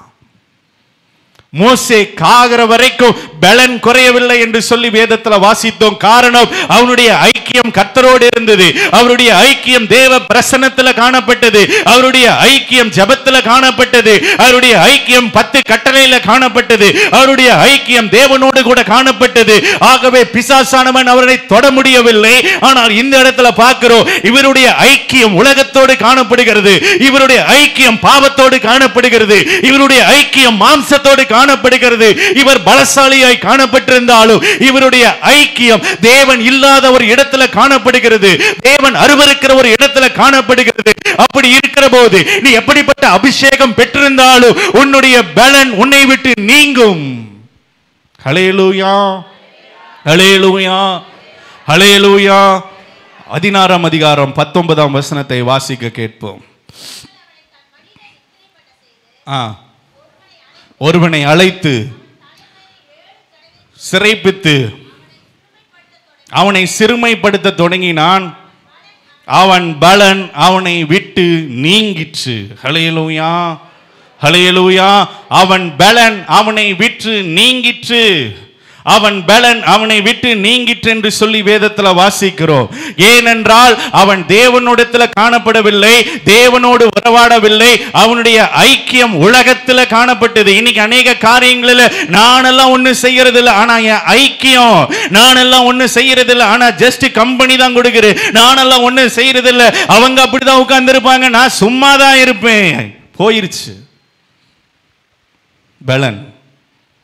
அநேக காரியங்களில் தேவனுடைய அபிஷேகம் பெற்ற பிள்ளை எல்லா சூழ்நிலையிலும் ஐக்கியங்கள் முக்கியம். மோசேயின் இடத்துல சாகர வரைக்கும் அவனுடைய பலன் குறையவில்லை என்று பார்த்தோமேயானால் உன்னத தேவனுடைய முகத்தை தரிசித்துக் கொண்டிருந்தார். கர்த்தருடைய முக சாயல் பட்டு பட்டு பட்டு மோசேயின் முகம் பிரகாசித்தது என்று வேதத்தில் வாசிக்கிறோம். இங்கு இவனுக்கு மகாபலன், அவருக்கு பலன் தான் இங்கு மகாபலன். ஆனால் மகாபலன் எங்க குறையுது, அவனை விட்டு நீங்கிட்டு என்று பார்க்கிற போது அவன் உலகத்தோடு காணப்படுகிறான், பாவத்தோடு காணப்படுகிறான், மாம்சத்தோடு காணப்படுகிறான், இன்னும் தேவன் இல்லாத இடத்தில் அவன் காணப்படுகிறான். அப்படிப்பட்ட சூழ்நிலையிலே பலன் போய்விடும். தேவன் இல்லையா அந்த இடத்துல, நான் இல்லை, இங்க எனக்கு என்ன வேலை? ஆகவேதான் சங்கீதம் 1 வாசிக்கிறோம், பரிகாசக்காரர் உட்கார இடத்துல உட்காராமலும். ஆகவே எல்லா சூழ்நிலையிலும் மிகுந்த ஜாக்கிரதை உள்ளவர்களாய், பயத்தோடு பயபக்தியோடு ஐக்கியம் கரெக்டா இருக்கிற போது பலன் இருக்குங்க. உங்க இடத்துல பலன் இருக்கும், உங்களுடைய ஜெபத்துல பலன் இருக்கும், உங்களுடைய ஜெபத்துல கர்த்தருடைய சத்தத்தை கேட்கும். இல்லாவிட்டால் ஜெபத்துல பவர் இருக்காது, ஜெபந்தான் இருக்கும். ஆகவே மிகுந்த ஜாக்கிரதையோடு கூட கர்த்தரை தேட வேண்டும். மிகுந்த, ஏனென்றால் இது கடைசி காலம், இது கொடிய காலம். 80ஸ்க்கு முன்னாடி இருக்கும்போது பார்த்தோமேனால் உலகத்தோட ட்ரெண்ட் வேற. ஆனால் 80ஸ்க்கு அப்புறம் பார்த்தோம், என்னைக்கு ஃபோன், மொபைல் ஃபோன் வந்தது அப்படின்னு பார்க்கிற போது இன்றைக்கு ஒரு பாவம் செய்யறதுக்கு பார்த்தோமேனால் அநேக காரியங்கள் என்னென்னமோ செய்யணும். ஆனால் இன்னைக்கு பார்த்தீங்கன்னா ஒரு மொபைல் போதும். அன்னைக்கு சினிமா பார்க்கறதுக்கு பாஸ்டர் போன வாரம் முந்தின வாரம் சொன்னாங்க, கிறிஸ்மஸ் அப்போ பார்த்தீங்கன்னா எல்லா வீட்லையும் என்ன இருக்கும், டெக் எடுப்பாங்க. அப்போ பார்த்தீங்கன்னா கிறிஸ்மஸ் முடிஞ்ச பிறகு பார்த்தீங்கன்னா அவர்கள் மதுபானம் பண்ணி திராட்சை ரசம் குடிச்சு இன்னும் என்னென்ன களியாட்டு எல்லாம் செஞ்சு இன்னும் டெக் எடுப்பாங்க, வாடகைக்கு எடுப்பாங்க. நான் எல்லாம் பார்த்துருக்கேன். பார்த்தீங்கன்னா அதை பார்க்கல, அவங்க எடுக்கிறத பார்த்துருக்கிறேன். எடுத்து வாடகைக்கு எடுத்து குடும்பமாக உட்காந்து பார்த்தாதான் கிறிஸ்மஸ். அப்படி டெக் எடுத்துக்கணும், அதை வாடகைக்கு எடுக்கணும். ஆனால் இன்னைக்கு அப்படியெல்லாம் வாடகைக்கெல்லாம் ஒன்றும் இல்லை. எடுத்து நீங்கள் டைப் அடிச்சிங்கன்னா எல்லாம் உங்கள் கையில் இருக்குது. அப்போ அந்த காலம் எப்படி, இந்த காலம் எப்படி? ஆகவே எல்லா சூழ்நிலையும் நம்மை காத்துக்கொள்ள வேண்டும். முன் நாட்களில், திருமண நாட்களுக்கு முன்பாக நான் சொல்கிறேன், மதுரையில் இருந்தபோது வாரம் இங்கே வந்துட்டு போவேன். வாரம் இங்கே சர்ச்சு நடக்கும். எனக்கு இங்கே வேலையை அங்கே இருந்ததுனால வந்துட்டு போவேன். எல்லாருக்கும் தெரியும், பழைய ஆளுகளுக்கு எவ்வளோ கஷ்டம்னு தெரியும். அப்போ ரோடெல்லாம் போட்டுட்ருக்காங்க, ஹைவேஸ். வந்து திடீர்னு தடார்னு அடிக்கும், முதுகு வலிக்கும், இப்படியெல்லாம் ரொம்ப கஷ்டப்பட்டு தான் வந்திருக்கோம். வாரம் வந்துடுவேன், 10 மணி நேரம் ட்ராவல். ஈவினிங் சர்வீஸ் 7:30 மணிக்கு நடக்கும்போது போயிடுவேன். அப்போ தான் அங்கே 2 மணிக்கு 3 மணிக்கு போய் சேர முடியும். அப்படிப்பட்ட சூழ்நிலையில் ஒரு நாள் இங்கே வரும்போது பார்த்தோம்னா, பஸ்ஸிலலாம் வரும்போது பார்த்தோம்னா சினிமா பாட்டு ஓடுமா ஓடாதுங்களா? கொஞ்சம் பேசுங்களே. ஹலோ. ஓடும். பாட்டு மட்டும் ஓடாது, என்ன ஓடும்? ஆமாம், பார்த்துருப்பீங்களாட்டிருக்கு. சரி, 2 பக்கம், அதுவும் 2 பக்கம் வச்சுருவான். எங்கேயும் கழுத்துக்கு வெளியே எங்கேயும் திருப்ப முடியாது. இந்த பக்கம் ஒன்று இருக்கும், இந்த பக்கம் ஒன்று இருக்கும். இந்த பக்கம் இருக்குது, சரி அந்த பக்கம் போய் உட்காந்துக்கலான்னா அது முடியாது. 2 பக்கம் வச்சு விட்ருவாங்க. அப்புறம் என்னடா பண்ணுறது நம்ம அப்படின்னு சொல்லிட்டு பஸ்ஸில் ஏறி உட்காருவோம். அப்புறம் நம்மளால் முடிஞ்ச அளவுக்கு அதை அவாய்ட் பண்ண பார்ப்போம். அப்புறம் 4 மணி நான் ஏறினது சாயங்காலம், ஒரு 2 மணி நேரம் பர்மிஷன் போட்டேன் இங்கே தான். அப்போ தான் 10 மணிக்கு வர முடியும், கடைசி பஸ்ஸை பிடிக்க முடியும். அப்போது எடுத்து கண்ணில் 1-2 தாட்டி தான் அப்படி பண்ணேன். கண்ணில் கர்ச்சீப் எடுத்து கட்டிட்டேன். மேக்சிமம் டிவி இல்லாத பஸ் ஏற பார்ப்பேன். அப்புறம் வேறு வழியே இல்லை, எல்லாம் டிவியாக இருக்கும். செல்வராஜ் பதர் இருக்காரான்னு தெரியல இப்போ எப்படி இருக்குன்னு. ஆனால் பார்த்தீங்கன்னா சரி வேறு வழியே இல்லை, முன்னாடி டிவி பின்னாடி டிவி, அடுத்த பஸ்ஸு எல்லாம் டிவி ரெடியாக இருக்கும். அப்புறம் நான் சரி வேறு வழி இல்லை பார்க்கலான்ட்டு ஏறிட்டேன். கண்ணிலையும் கர்ச்சீப் கட்டிட்டேன். எல்லாம் போகும் வரும், திண்டுக்கல் ஒவ்வொரு ஏரியாவும் வரும். அது ஓடும், அடித்து சிரிப்பானுங்க, எல்லாம் ஜோக்கு அதில் ஓடுது. நம்ம கண்ணில் கர்ச்சீப் கட்டிட்டு உட்காந்துருப்போம், அதில் சிரிப்பானுங்க, எல்லாம் பண்ணுவாங்க. அப்புறம் வரும் ஒட்டஞ்சத்திரம் வரும். அன்னைக்கு சரிடா இது தலையே வலிக்குது, எத்தனை நேரம் தான் பகலில் 4 மணிக்கு கர்ச்சீப்பை கட்டிட்டு உட்காந்துருக்குறது. சரி இறங்கி பஸ் மாற்றி போகலான்ட்டு திண்டுக்கல்லில் இறங்கிட்டு வேறு பஸ் கோயம்புத்தூர் பஸ் ஏறிப்பார். அதுலேயும் இந்த டிவி இருக்குது. ஆனால் நம்ப மாட்டீங்க, திண்டுக்கல்லில் இறங்கி அந்த டிவியில் என்ன ஓடிட்டு இருந்ததோ அதனோட தொடர்ச்சி அடுத்த பஸ்ஸில் ஓடுது. எப்படி இருக்கும் அதனோட தொடர்ச்சி? நம்ம அப்படி தாங்க இருந்தது. எப்படி இருக்கும் நமக்கு? எத்தனை பஸ் தான் இறங்குவீங்க? முடியாது. இப்படி தொடர்ச்சி வருது, சூலூர் வரையும் ஓட்டுறானுங்க. அப்புறம் கர்ச்சீப்பை கட்டுனேன், ரொம்ப ஒரு மாதிரி தலையே வலிச்சிருச்சு. அப்புறம் இறந்துட்டு நைட் ஆயிடுச்சு, 10 மணி பக்கம் ஆயிடுச்சு. 3B 3F இதுதான் இந்த ஏரியாவோட கடைசி பஸ். அப்போ பார்த்தீங்கன்னா பஸ்ஸு முன்ன பின்ன ஆயிடுச்சு. 10:20 நான் இறங்கும்போது 10 மணிக்கு பஸ் போயிடும். அப்புறம் கால் டாக்ஸியில் தான் வரணும். கால் டாக்ஸி 200-250 ரூபா ஆகும். அப்புறம் ஒரு குட்டி இம்மானுவேல் சர்ச் முன்னாடி தான் நிற்கிறேன், டிஎஸ்பியில் இறங்கி. அது காந்திபுரம் போகிற பஸ்ஸு, அதனால் இறங்கிட்டேன். இம்மானுவேல் சர்ச் முன்னாடி நின்றுட்டு ஒரு குட்டி ஜெபம், ஆண்டவரே இவ்வளோ கஷ்டப்பட்டு வந்தனே, அதனால் ஒரு பஸ்ஸு வரக்கூடாதா? இவ்வளோ தூரம் கஷ்டப்பட்டனே, பஸ்ஸு முன்ன போயிருக்குன்னு நினைக்கிறேன், ஆனாலும் பஸ்ஸு வந்தால் நல்லாயிருக்கும், ஏன்னா பஸ்ஸு கிராஸ் ஆன டைம் ஆயிடுச்சு, பஸ்ஸு வந்தால் நல்லாயிருக்கும் அப்படின்னு. அப்புறம் பார்த்தா 10:15 ஆச்சு. அப்புறம் அப்புறம் நின்றுட்டு சரி கால் டாக்ஸி பார்க்கலாமா, சரின்ட்டு பார்த்தீங்கன்னா பிடிக்கலாமான்னு பார்க்குற நேரம் கரெக்டாக பார்த்தீங்கன்னா 3B வந்தது. ஹல்லேலூயா.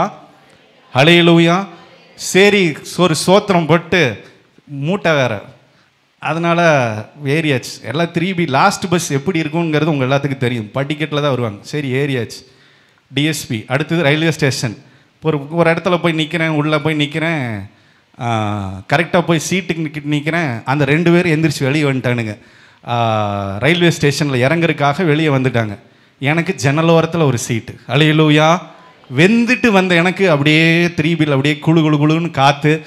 4 ரூபா தான் டிக்கெட். அப்போது அங்கேருந்து இங்கே இம்மானுவேல் சர்ச்சிலேருந்து இங்கே 4 ரூபா டிக்கெட்டில் அழகாக கம்ஃபர்டபுளாக ஏறின உடனேயே சீட்டு கிடச்சிது. சீட்டு கிடச்சி கர்த்தரை சோத்தரித்து ஒரு சமாதானமாக வரும்படியாக கர்த்தர் கிருபை செய்தார். ஹல்லேலூயா. கிட்டத்தட்ட 250 கால் டாக்ஸி அந்த 250 ரூபா போயிருக்கும். ஆனால் பார்த்தீங்கன்னா சின்ன காரியம்தான். ஆனாலும் பார்த்தீங்கன்னா இருக்கிற பலத்தில் கர்த்தருக்கு நாங்கள் எந்த அளவுக்கு இருக்கிறீங்களோ கர்த்தர் உங்களுடைய ஜெபத்தை கேட்பார். ஹல்லேலூயா. உங்களுக்காக முன்னாடி போற வேண்டிய வண்டியும் பிடிச்சி வைப்பார். ஹல்லேலூயா. ஹல்லேலூயா. ஆகவே எந்த சூழ்நிலையிலும் உனக்கு இருக்கிற கொஞ்ச பலத்தில் கர்த்தருக்கு பிரியமாய் வாழுகிற போது உன் பலவீனத்தில் அவருடைய பலன் காணப்படும். ஹல்லேலூயா. எல்லாம் பெர்ஃபெக்ட்னு சொல்ல முடியாது, எல்லாம் பரிசுத்தமானன்னு சொல்ல முடியாது. உன்னுடைய பலவீனத்தில் அவருடைய பலன் காணப்படும், உன்னுடைய சூழ்நிலையில் அவருடைய பலன் காணப்படும். ஆகவே தான் வசனம் சொல்லுகிறது, he knows, உனக்கு கொஞ்ச பலன் தான் இருக்கிறது என்று தெரியும், அதன் மத்தியில் என் நாமத்தை மறுதலிக்காமல் என் வசனத்தை கைக்கொள்ளுகிறபடியினால் இதோ திறந்த வாசலை நான் வைக்கிறேன். ஹல்லேலூயா, ஹல்லேலூயா. கடைசியாக யோசுவா 14 அதிகாரம் 10 வசனத்தை வாசிக்க கேட்போம். யோசுவா 14:10-11. இதோ கர்த்தர் சொன்னபடியே உயிரோடே காத்தார். வனாந்தரத்திலே சஞ்சரிக்கையில் கர்த்தர் அந்த வார்த்தையை மோசேயோடு சொல்லி 45 வருஷம் ஆயிற்று. இதோ இன்று நான் 85 வயதுள்ளவன். மோசே என்னை அனுப்புகிற நாளில் எனக்கு இருந்த அந்த பலன் இந்நாள் வரைக்கும் எனக்கு இருக்கிறது. யுத்தத்துக்கு போக்கும் வரத்துமா இருக்கிறதுக்கு அப்போது இருந்த என் பலன் இப்போதும் எனக்கு இருக்கிறது. ஆகையால் கர்த்தர் அந்த நாளிலே சொன்ன இந்த மலை நாட்டை எனக்கு தாரும், அங்கே ஏனாக்கியரும் அரணிப்பான பெரிய பட்டணங்களும் உண்டு என்று நீர் அந்நாளிலே கேள்விப்பட்டீரே.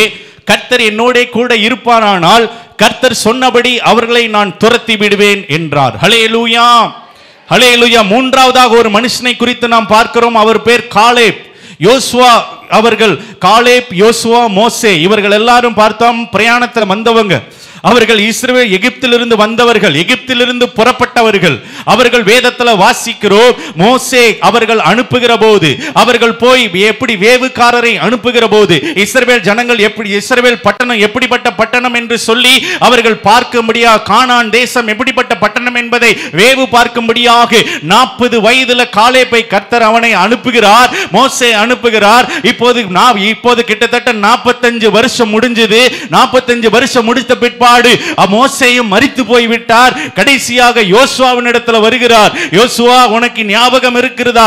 40 வயதுல மோசே நம்மளை அனுப்பிச்சாரு, இந்த கானான் தேசத்தை வேவு பார்க்கும்படி அனுப்பிச்சாரு. அப்போது எனக்கு காணப்பட்ட அந்த பலன் இப்போது எனக்கு 85 வயது ஆகிறது.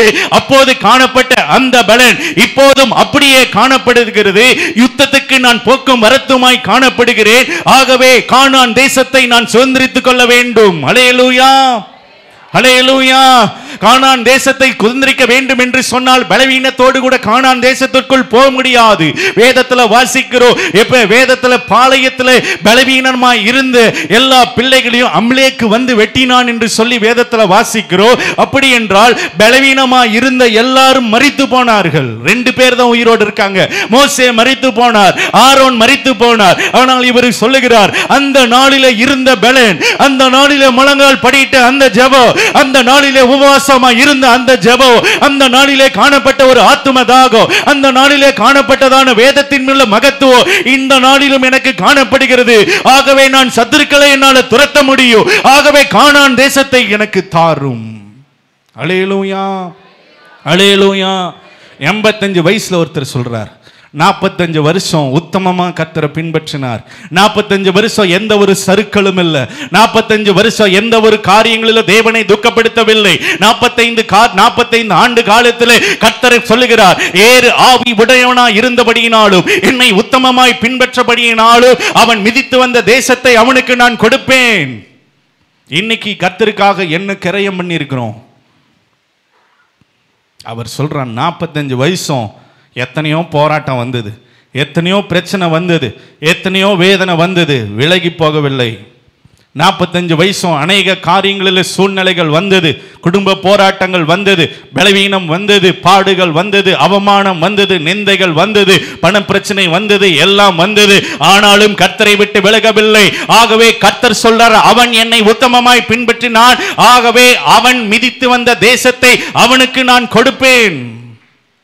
ஹல்லேலூயா. இன்னைக்கு நம்முடைய பலன் எப்படி காணப்படுகிறது?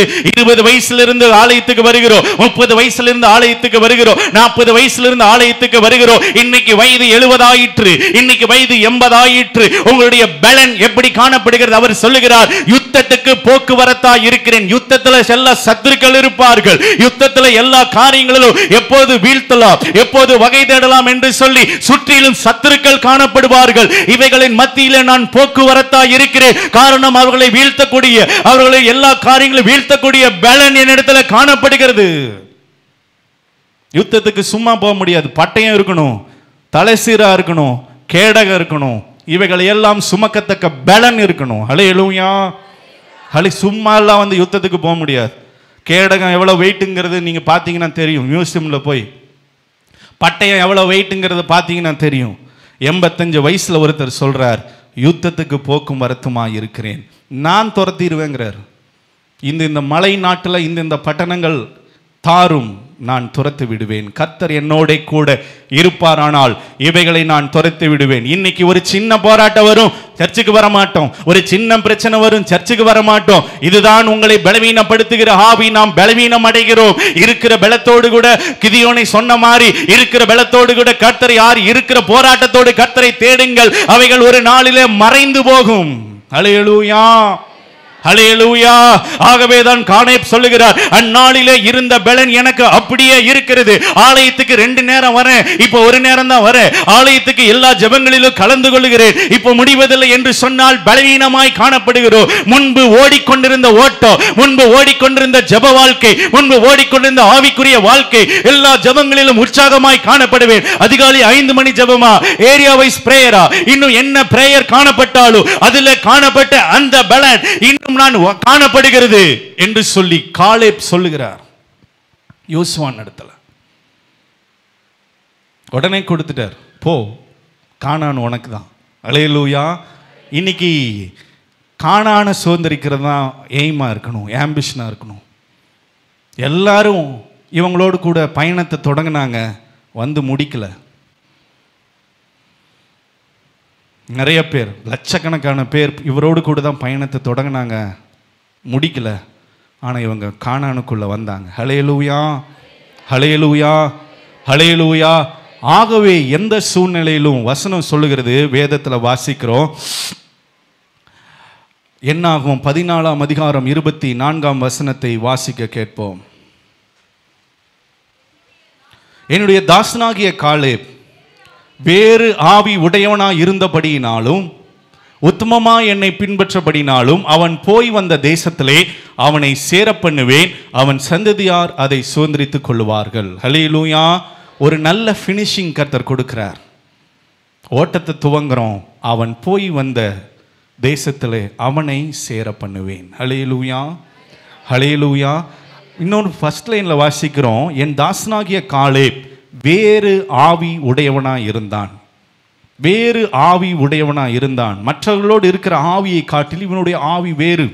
மற்றவர்களோடு கூட இவர்கள் பயணித்தார்கள், எல்லாம் பண்ணினாங்க. ஆனால் இவ வேறு ஆவி இருக்கிறபடினால் தான் கர்த்தரை உத்தமமாய் பின்பற்ற முடிந்தது. வேறு ஆவி இருந்தபடினால் கர்த்தருக்கு பிரியமாய் வாழ்ந்த முடிந்தது. மாம்ச பலத்தில் கர்த்தருக்கு பிரியமாய் வாழ முடியாது. வசனம் சொல்லுகிறது, என்னுடைய ஆவி, ஹல்லேலூயா, என்னெல்லாம் அவருடைய ஆவியினால் நிரப்பப்படுகிறோமோ, எப்பெல்லாம் பரிசுத்த ஆவியில நிரம்பி காணப்படுகிறோமோ, கர்த்தருக்கு பிரியமானதை சிந்திக்க முடியும், கர்த்தருக்கு ஏற்றவைகளை சிந்திக்க முடியும். கர்த்தர் என்ன எதிர்பார்க்கிறாரோ அப்படி வாழ முடியும். ஆவியானவர் இல்லாத போது, பரிசுத்த ஆவி நம்மிடம் இல்லாத போது, மாம்சத்துக்கு ஏற்ற காரியங்கள் நம்மை சிந்தைகளை வந்து தாக்கும். மாம்சத்திற்கு ஏற்ற காரியங்கள் நம்மை சோர்வடைய செய்யும். மாம்சத்திற்கு ஏற்ற காரியங்கள் நம்மை பயமடைய செய்யும். இவர் சொல்றார், 85 வயதுல அந்த பலன் எனக்கு காணப்படுகிறது. ஆகவே கர்த்தர் என்னோட கூட இருக்கிறார். இந்த தேசங்களை எல்லாம் நான் அழித்து அவைகளை சுதந்திரித்துக் கொள்ளுவேன். அல்லேலூயா. இன்னும் எத்தனை வருஷங்கள் நாம் காணப்படுகிறதோ, கர்த்தருக்குள்ளாக நாம் பலனாய் காணப்படுகிற போது, கர்த்தருக்குள்ளாய் வைராக்கியமாய் காணப்படுகிற போது, இவைகள் எல்லாம் எம்மாத்திரோ கர்த்தர் என்னோட கூட இருப்பாரானால் இவைகளை நான் துரத்தி விடுவேன். பிரச்சனை வரும், போராட்டம் வரும். ஆகவே தான் உலகத்தில் உங்களுக்கு உபத்திரவம் உண்டு, நான் உலகத்தை ஜெயித்தேன். அல்லேலூயா, அல்லேலூயா, ஹல்லேலூயா. ஆகவே தான் வேதத்தில் வாசிக்கிறோம், அவர் மேலிருந்த ஆவி. என்னாகமம் 11ஆம் அதிகாரம் 17ஆம் வசனத்தை வாசிக்கிற போது பார்த்தோமேனா, வாசிக்க கேட்போம். 11:17. அப்பொழுது நான் இறங்கி வந்து பேசி, நீ மோசே இடத்துல சொல்றார், நீ ஒருவன் மாத்திரம் அந்த பாரத்தை சுமக்காம உன்னோட கூட அவர்களும் அதை சுமப்பதற்காக உன்மேல் இருக்கிற ஆவியை அவர்கள் மீதும் வைப்பேன். ஹல்லேலூயா. 70 மூப்பர் மேல ஆவியை கர்த்தர் வைக்கிறாராம். அடுத்து என்ன நடக்கும் தெரியுங்களா? கர்த்தருடைய ஆவியை வச்ச பிறகு யாத்திராகமம் 24 அதிகாரம் 9 10 வாசிக்க கேட்போம். 24. பின்பு மோசேயும் ஆரோனும் நாதாபும் அபியூமும் இஸ்ரவேலுடைய மூப்பர் 70 பேரும் ஏறி மலையில், அப்போ கர்த்தர் ஏறிவாத சொல்வார், ஏறி இஸ்ரவேலின் தேவனை பிரத்யட்சமாக தரிசிக்கிறாங்க. மோசே தரிசித்தது மாத்திரமல்ல, இஸ்ரவேலின் தேவனை தரிசித்தார்கள். அவருடைய பாதத்தின் கீழே நீல கல்லிழைத்த வேலைக்கு ஒப்பாகவும் தெளிந்த வானத்தின் பிறவிக்கு ஒப்பாகவும் அந்த இடம் காணப்பட்டது. எப்படி பார்க்குறாங்க பாருங்க. அப்போது ஆவியை பெற்ற பிற்பாடு பார்த்தோம்னா தேவனை தரிசிக்கிறாங்களாம். 70 மூப்பரும் பிதாவாகிய தேவனை தரிசிக்கிறாங்களாம். எவ்வளோ ஒரு மகிமையான காரியம்! எவ்வளோ அதை இதான் தேவனோட பாதம் கீழே சர்ஃபேஸ் எப்படி இருந்தது, அந்த கீழே இருந்த இடமெல்லாம் எப்படி இருந்ததுன்னு சொல்லி அவங்களெல்லாம் பார்த்துட்டு வந்து எழுதியிருக்காங்க. அப்போது ஆவி பெறலைன்னா கானானுக்கும் போக முடியாது, இதுவும் நடக்காது. அப்போ என்ன பேசிக்காக தேவைன்னா, தேவனுடைய ஆவி காணப்படுகிற போது உன்னுடைய பலன் குறையாது, உன்னுடைய ஆவிக்குரிய வாழ்க்கை ஸ்டெடியாக காணப்படும். சிம்சோன் மாதிரி மகாபலன் காணப்பட்டிருந்தாலும் முடிவு பார்க்குறோம், ஐயோ அம்மா அப்படிங்கிற மாதிரி தான் இருந்தது. என்னை காப்பாற்றும், என்னை பலப்படுத்தும், என்னை பலப்படுத்தும், என்னை பலப்படுத்தும் என்று அவன் கெஞ்சி ஜெபிக்கிறதை வேதத்தில் வாசிக்கிறோம். ஆனால் கர்த்தர் தாவீது சொல்லுகிற போது, என் பலனாகிய கர்த்தாவே, ஹல்லேலூயா, கர்த்தர் தான் என்னுடைய பலன், அவர் எனக்கு பலனா இருக்கிற போது அதில் எல்லா காரியங்களும் அதான் சொல்றார், உம்மாலே நான் ஒரு சேனைக்குள் பாய்வேன், உம்மாலே நான் ஒரு மதிலை தாண்டுவேன், உம்மாலே நான் இப்படி ஒரு செய்வேன், அப்படி செய்வேன், உம்மாலே நான் எல்லாம் செய்து முடிச்சிருவேன், நீர் என்னோட கூட இருந்தா போதும். ஹல்லேலூயா, ஹல்லேலூயா. ஆகவே எனக்கு உனக்கு இருக்கிற அந்த பலன், 40 வயதுல இருந்த பலன், 40 வயதுல கர்த்தரை தேடின அந்த காரியம், 40 ஆதி நாட்களில் கர்த்தரை தேடின உற்சாகம் கொண்டு, ஆகவேதான் எசேக்கியாவை குறித்து வேதத்துல வாசிக்கிற போது தாவீது முன் நாட்களில் நடந்த அப்படின்னு வசனம் இருக்கும். தாவீது முன் நாட்களில் நடந்தபடி எசேக்கியா நடந்த, அப்படின்னா தாவீது முன் நாட்களில் எப்படி நடந்தார்னா, கர்த்தரை எனக்கு முன்பாக வைத்து எப்போதும் கர்த்தரோடு கூட இருந்தபடியினாலே அவருடைய காரியங்கள் எல்லாம் ஜெயமாய் இருந்தது, வெற்றியாய் இருந்தது. யாரும் எந்த சூழ்நிலை வர வர வர வர பலத்தான் என்று சொல்லி வேதத்துல வாசிக்கிறோம். ஹல்லேலூயா. ஆகவே எந்த சூழ்நிலையிலோ வர வர பலவீனப்பட்டு போகாதபடிக்கு இந்த நாளிலே கர்த்தர் இந்த நம்மோடு கூட பேசி கொண்டிருக்கிறார். வாசித்த வசனத்தின்படி கர்த்தர் தமது ஜனத்திற்கு பலன் கொடுப்பார், கர்த்தர் தமது ஜனத்திற்கு சமாதானம் அருளி அவர்களை ஆசீர்வதிப்பார். ஹல்லேலூயா.